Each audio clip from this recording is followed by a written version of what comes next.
Hello, this is the Writing Center workshop for fall 2020, Getting Advisor Feedback. My name is Doreen, and I'll be presenting the content for you today.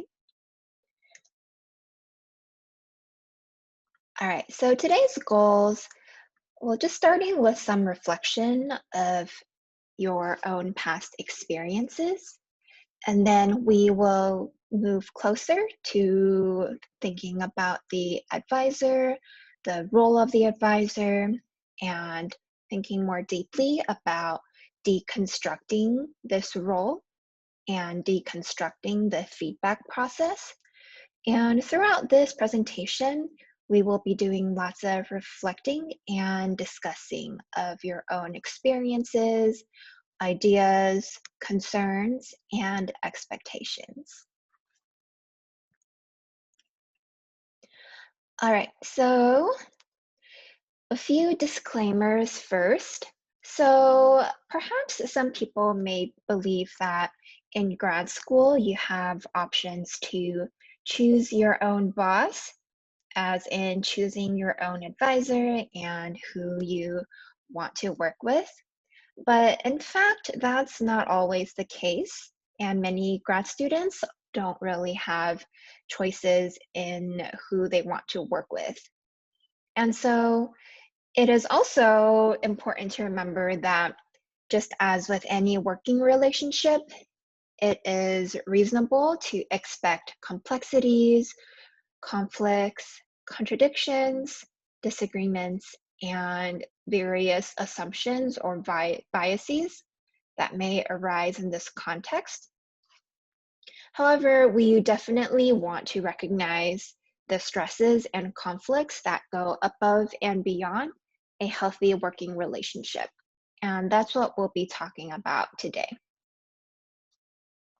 So, did you know that advisor relationships is actually one of the top reasons of stress among grad students?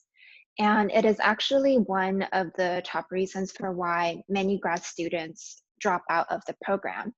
And the retention rate for many PhD programs is about 50%. So, what this suggests is that there are many conflicts among the advisor relationships, and many of these conflicts may stem from institutional issues that you have very little control over. This also means that it may not be something that's specific to your advisor. And it is certainly not an issue that is specific to you as a person. Many conflicts may also put the responsibility on you as a grad student to try to repair things or to improve relations. So, this is an unfortunate and not so great fact of life, but we want to provide a safe space to discuss concerns and strategies to keep your head up. And so that is what we'll be doing today as well. All right, so reflecting on your past experiences, please feel free to take some notes or just think through these questions. So first, have you worked with an advisor-like person in the past? Was it a boss, a mentor, or another type of supervisor? What was the experience like? Or what were your past experiences with your current advisor? What were some challenges that you faced? What were some strategies that worked well for you? Any tips or tricks that you want to keep with you as you progress through your academic career? All right, so let's move into deconstructing the graduate advisor.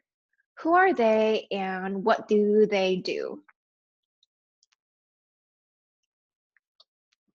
All right, so the graduate advisor may take on these four different roles all at the same time, or perhaps you have different advisors who take on these different roles for your professional career.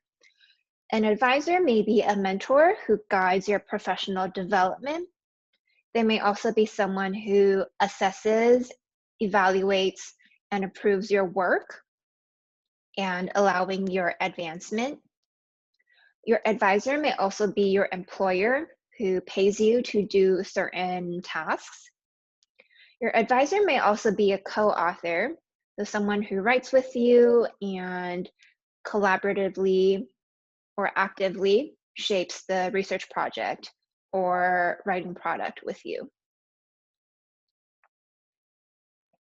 All right, so now that we know what an advisor does, their main roles in a grad student's professional career, let's think through these next questions. So, what makes an advisor effective, good, or appropriate? Like, what is your ideal advisor like? And how do you obtain such an advisor in the first place?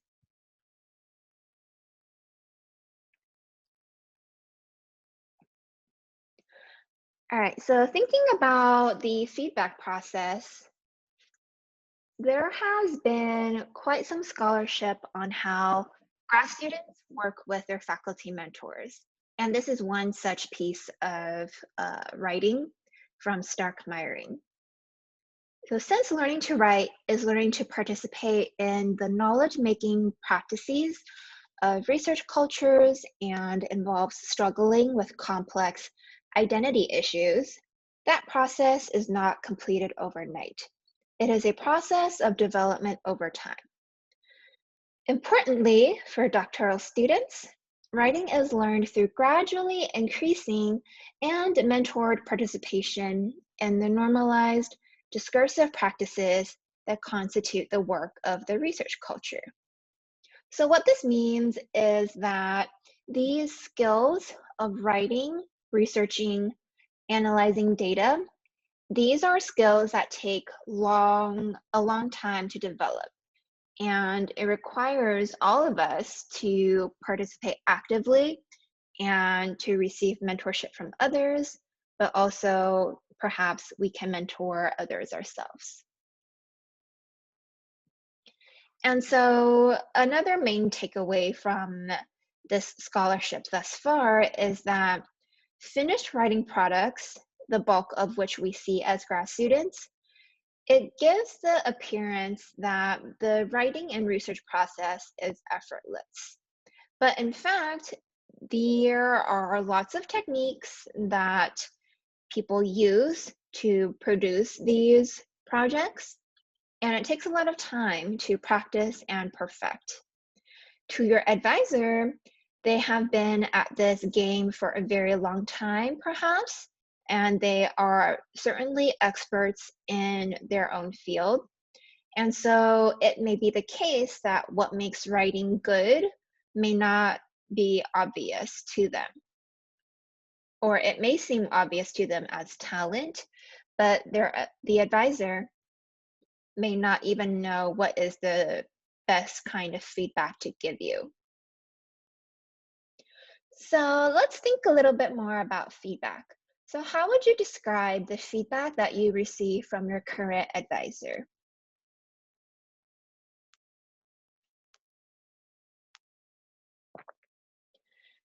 All right, so some more scholarship on this working relationship between the grad advisor and grad students.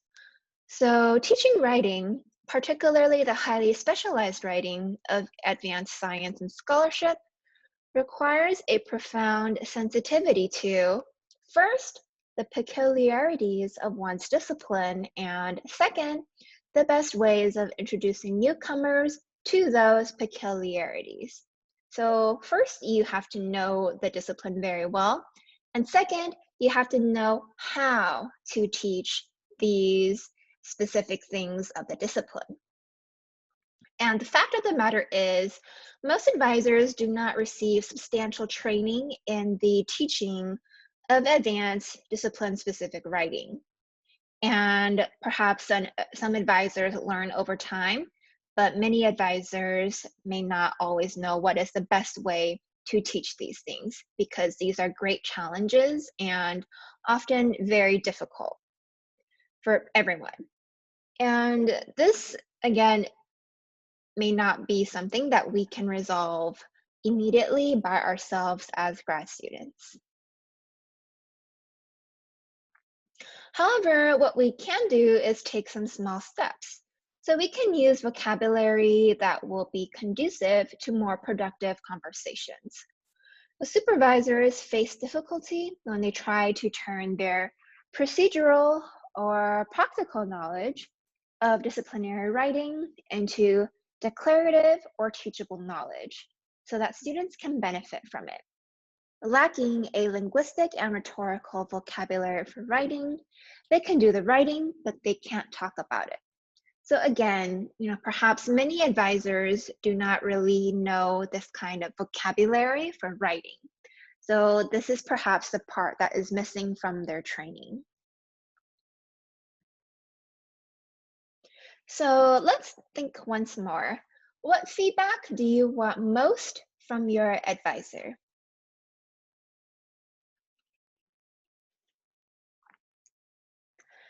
So oftentimes when grad students ask their advisors for feedback, they start with perhaps some of these statements on the right here. Any feedback would be great. Let me know what you think. Just here's what I have so far. But perhaps here are some ways to experiment with as you converse with your advisor, using some more specific terms and using this vocabulary. Some examples may be, here's where I'm feeling uncertain because I'm not sure if, so on and so forth. I'd appreciate your thoughts on this section in particular because of reasons A and B. What would be most helpful for me at this stage is doing this and this because of reasons X and Y, right? So naming the expectations and specific concerns so far. So let's think about what can you do. So one way is to engage your advisor in specific dialogue. So using that specific vocabulary to ask questions, to encourage your advisor to focus on certain topics.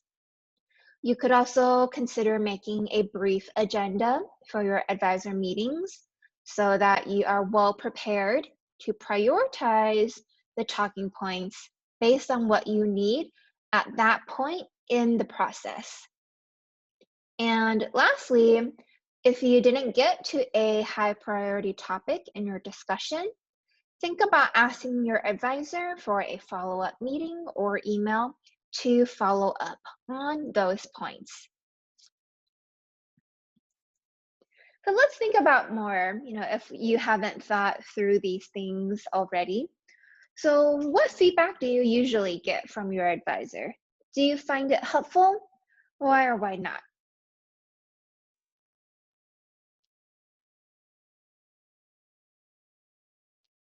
All right, so any draft of complex research writing has multiple moving parts. So let's think about incorporating these things into our specific vocabulary. So conceptual ideas, perhaps it's something about the theoretical framework, key ideas, ongoing debates, or relevant areas of scholarship. And organization of ideas or the logical order of information, going from general or abstract to more specific concepts, and thinking of the overall roadmap of your writing. The style and clarity aspects could be sentence level considerations, word choice, transition phrases, and so on. And the research technicalities could include things such as the methodology, data collection, the procedures, and data tables, figures, and so on. And lastly, another aspect could be the disciplinary participation, right? So thinking about how you are contributing or interjecting into this sort of scholarly conversation. So delivering critique, offering praise, situating yourself in a specific research niche in comparison to the broader academic field.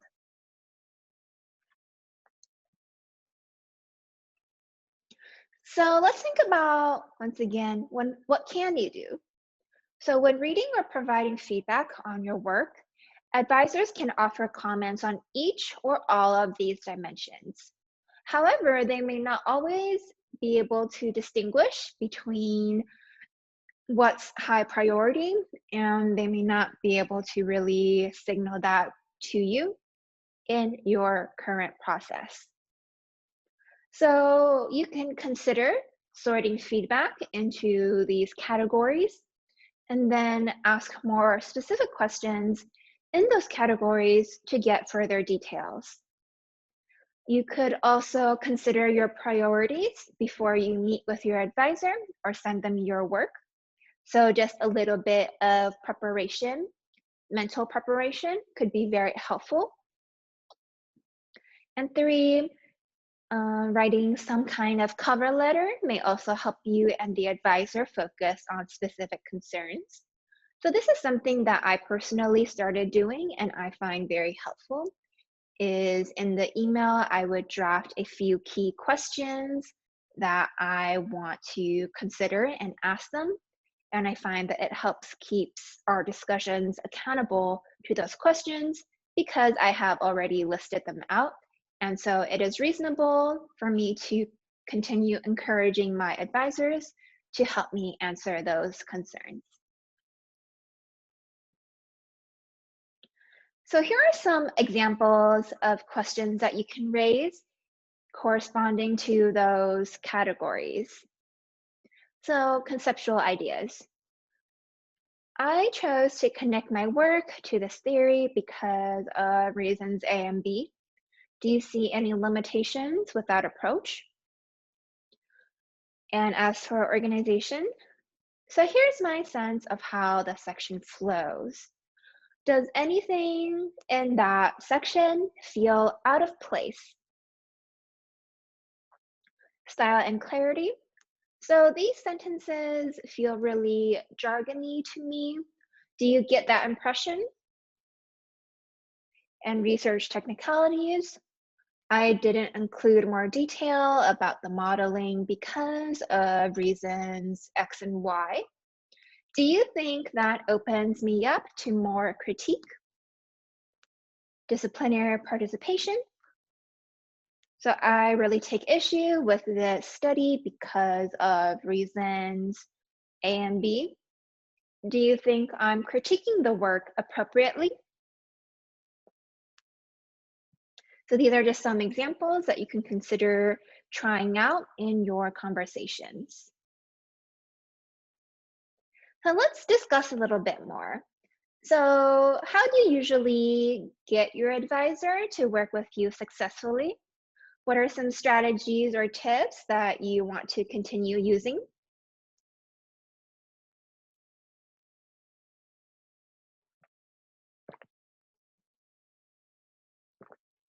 All right, so perhaps you're at the point where you've got some feedback. Now what to do? You can think about sorting the comments into these different categories, and you can also prioritize those comments.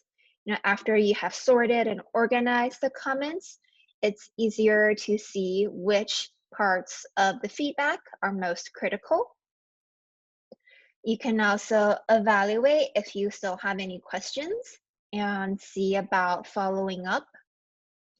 And together with your advisor or with some peers or with someone you trust, you can make a task list for addressing the comments and revising the paper. And I think that it is also important to note that at any stage of this sorting, prioritizing, checking, and planning process, you do not have to do it alone. You can do it with someone you trust, a peer, a classmate. You can also assess your feedback with a grad consultant if that feels like it is a comfortable and reasonable step for you. All right, so to summarize, we recognize that many issues perhaps stem from big institutional problems, and it is not your specific problem, nor may it be your specific advisor. All right, so your advisor does lots of tasks for lots of different students, and they may not always know how to best support you in your process, right? Because everyone has different needs, different concerns, and different stages in the process. And one area that many people often struggle with is feedback on writing projects, which is what we discussed most today. So you can try ways to set an agenda, prioritize concerns, and initiate a dialogue. So perhaps these are some small things that may not take a lot of time or energy, but it could be very helpful for you and your advisor to consider. And so to initiate a dialogue, consider using some specific keywords, that vocabulary, to prompt your advisor to provide some more details that can center your expectations and concerns and needs. All right, so let's do some last reflections. Are there any next steps that you want to take to develop your working relationship with your advisor?